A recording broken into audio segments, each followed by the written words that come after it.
আজকে আমরা গেছিলাম কপোতাক্ষ নদীর বুকে মাছ শিকার করতে।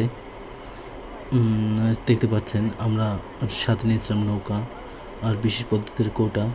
সাথে আমার বাচ্চু চাচা ছিল যে তিনটে হুইল নৌকা বড়শি নিয়ে বসেছিল, কিন্তু পেট অফ লাক আমরা তেমন মাছ পাইনি।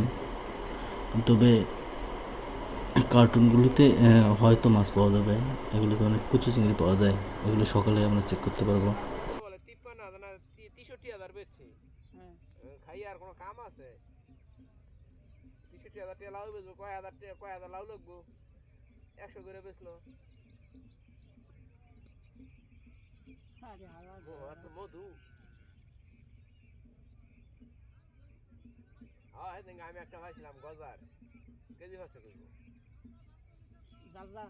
হ্যাঁ, জালের ভিতরে গজার গেছে। কি জাল দিছিলেন? এই চায়না যা। কোথায় বসিয়েছিলেন? নদীতে? হ্যাঁ, কেজি কত করে এগুলো বিক্রি হয়? না এটা বিক্রি করছি, এটা ফলান দিতে খায় ফেলছেন না? খাইবো। সেটাই।